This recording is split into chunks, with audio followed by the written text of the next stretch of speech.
आफ्नै जीवनभित्र लुकेर बसेको आत्मबल, ऊर्जा, प्रतिभा, सम्पन्नता, प्रेम, शान्ति र आनन्दलाई चिनेर प्रकट गर्न नयाँ यात्रा प्रारम्भ गरौँ। जीवन विज्ञान, जीवन विज्ञान। मनुष्यको जीवन धेरै भ्रमहरूले भरिएको छ र यी भ्रममध्ये केही भ्रम चाहिँ यस्ता छन् कि यिनलाई पालिराख्न मन लाग्छ। कति भ्रमहरूलाई त शास्त्रहरूले, गुरुहरूले पनि सम्मति दिन्छन्, किनभने यी शास्त्रहरूलाई, गुरुहरूलाई भरोसा छैन कि यो भ्रम मनुष्यले तोड्न सक्छ भन्ने हो भ्रम। तर पनि भ्रम नै हो भनेर भनिदियो भने मनुष्यको अहिलेको जीवन पनि बिग्रेला कि भन्ने डर पनि छ। सामान्य मानिसको जीवनमा धेरै भ्रम हुन्छन्, त्यो त ठिक छ, तर साधकहरूले पनि पाल्ने एउटा अत्यन्तै महत्त्वपूर्ण भ्रम छ। त्यो भ्रमको विषयमा आज हामी चर्चा गर्छौँ। त्यो भ्रम हो, म साधना गर्दै जान्छु, सत्य कुनै दिन अचानक मैले भेट्नेछु, मेरो साधनाले मलाई सत्य ल्याउनेछ। अथवा सत्य जुन छ त्यो समयले ल्याउँछ, मैले समयको प्रतीक्षा गर्नुपर्छ, कुनै समयले मलाई सत्य ल्याइहाल्छ, म साधना गरिरहन्छु, साधनारत रहन्छु। यस्तो प्रकारको भ्रम छ। सुन्दाखेरि पनि भ्रम होला जस्तो लाग्दैन। यो विषयलाई त भ्रम भन्यो भने पनि साधनालाई नै अपमान गरे हो कि भन्ने गलत बुझाइ पनि हाम्रो मनमा जन्मिन सक्छ। तर सत्य त सत्य नै हो।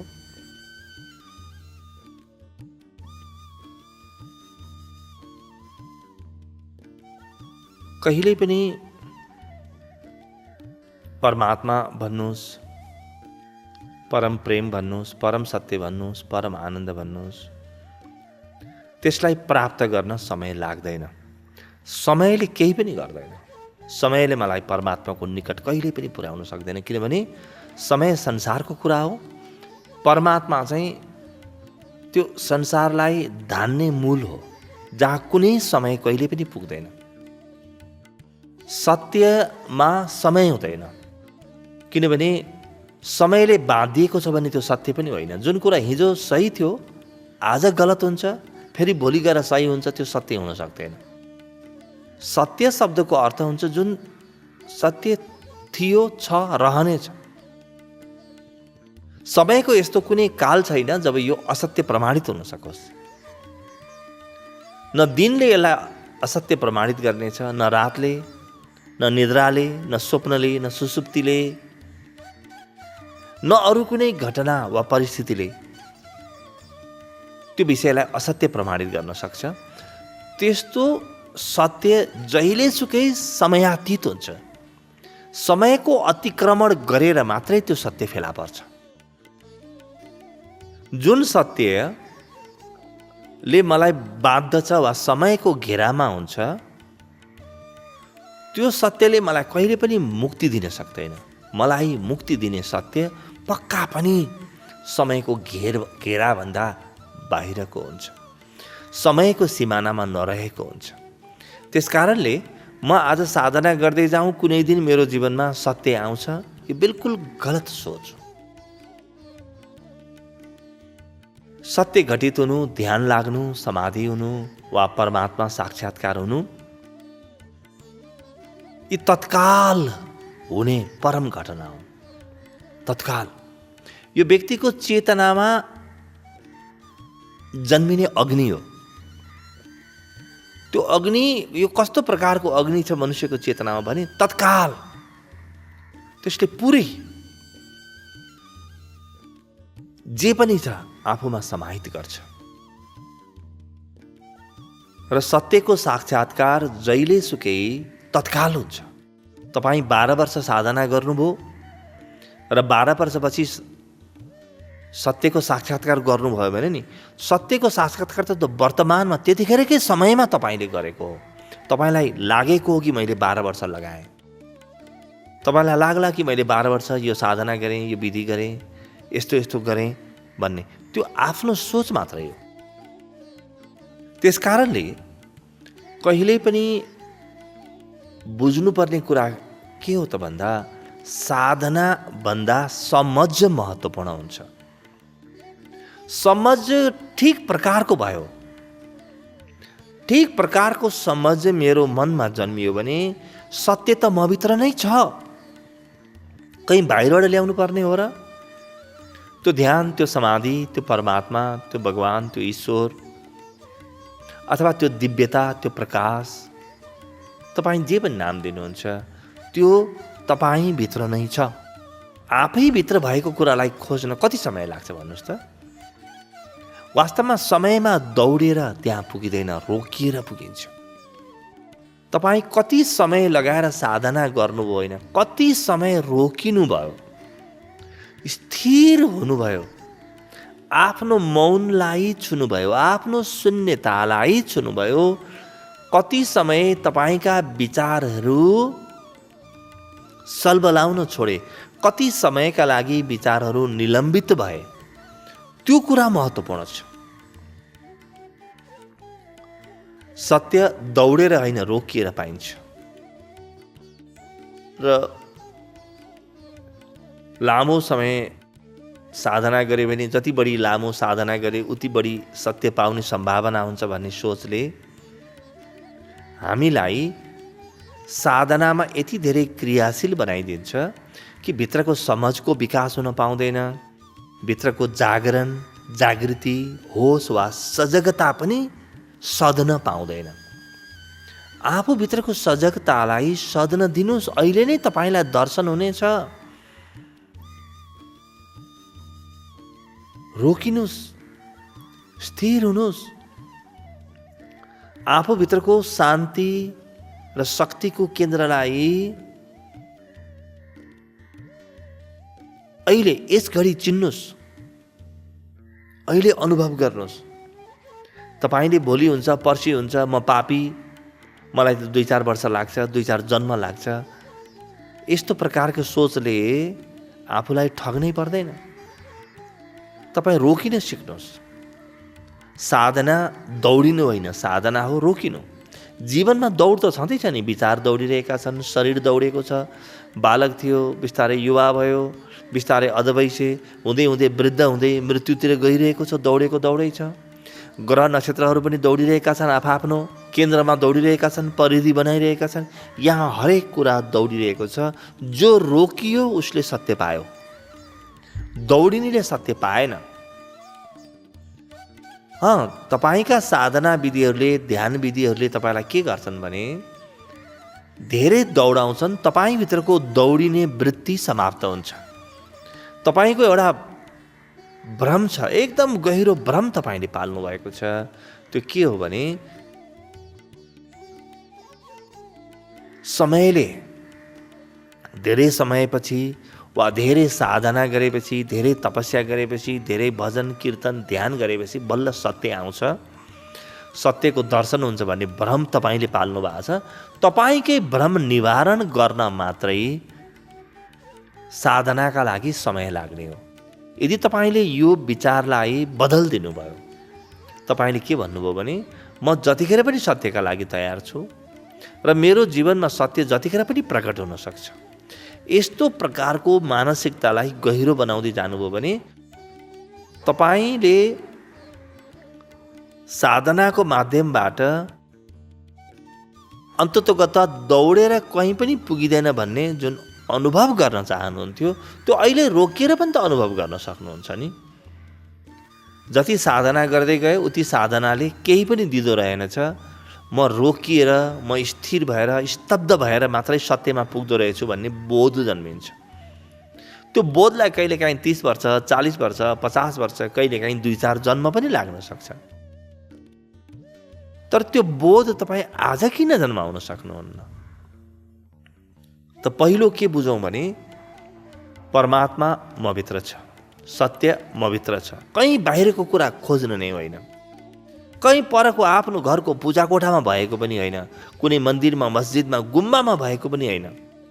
ती त सबै बाहिरी बाहना हुन्। सत्य त यहीँभित्र छ र यही सत्यलाई खोजेर निकाल्नुहोस्। यहाँभन्दा बाहिर, यहाँभन्दा ठुलो र यहाँभन्दा असली कुनै सत्य कहिले पनि छैन, हुनै सक्दैन। तपाईँ आफै सत्य हो। त आफ्नो सत्य हुनुलाई चिन्न तपाईँ के गर्नुहुन्छ? कस कहाँ जानुहुन्छ?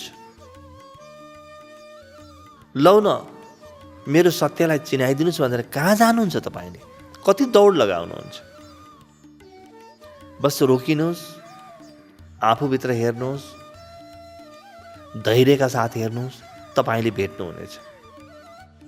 तपाईँ यदि आफ्नो घरमा बसेर आफ्नै घर खोजिराख्नु भएको छ भने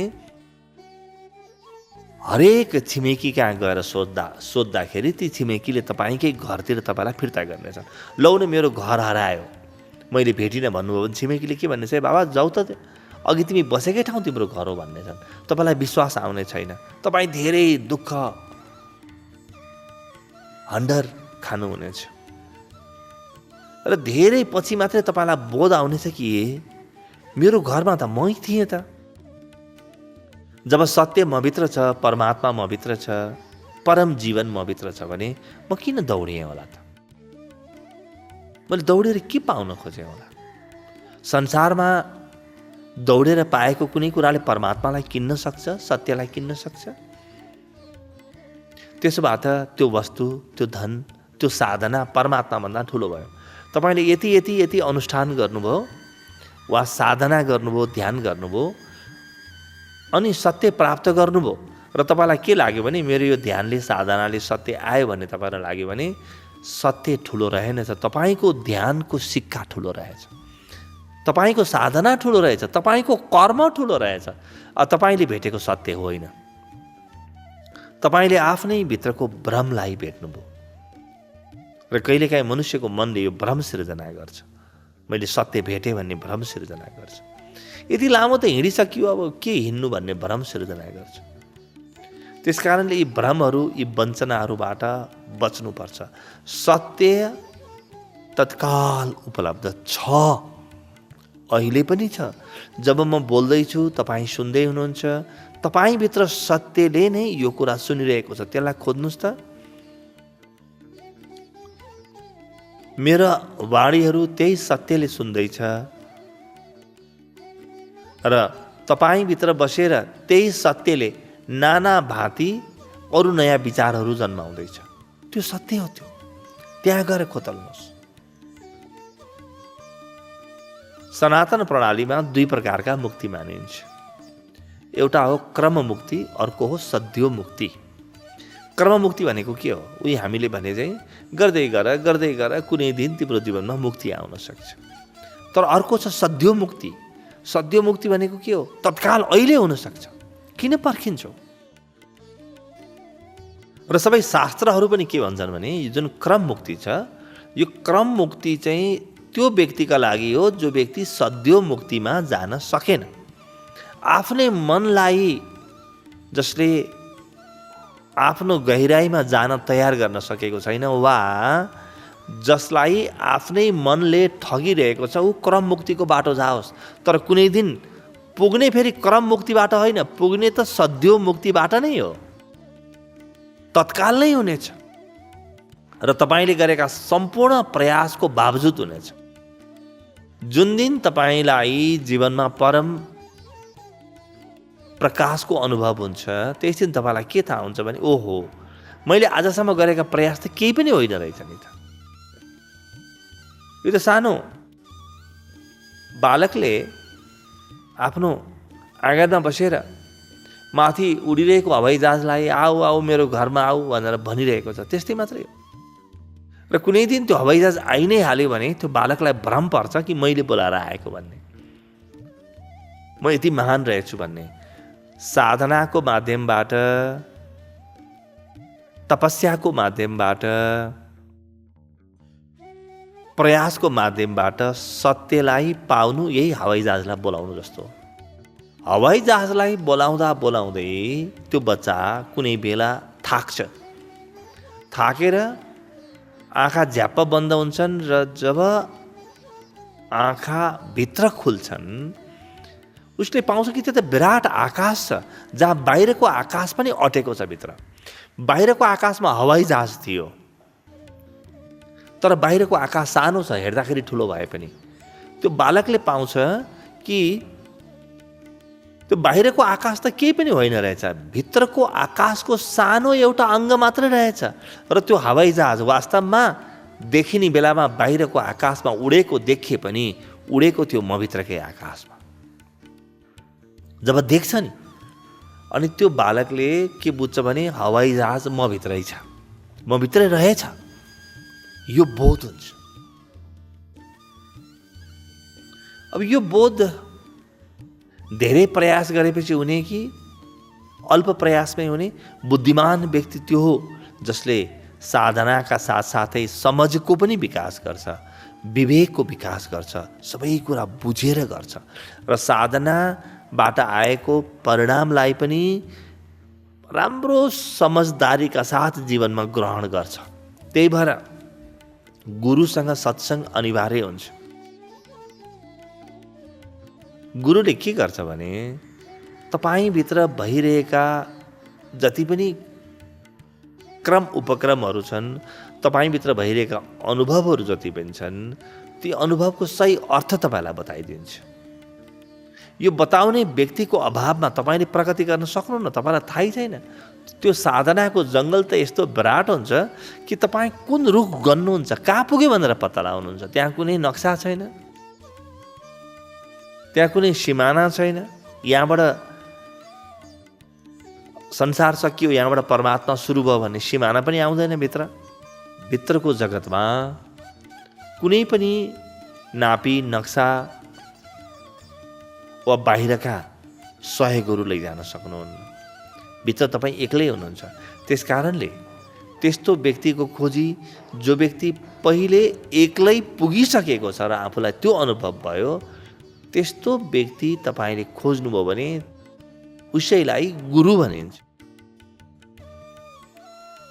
त्यस कारणले दौडेर होइन, रोकिएर भेटिन्छ। क्रम मुक्ति होइन, सद्यो मुक्ति महत्त्वपूर्ण हो।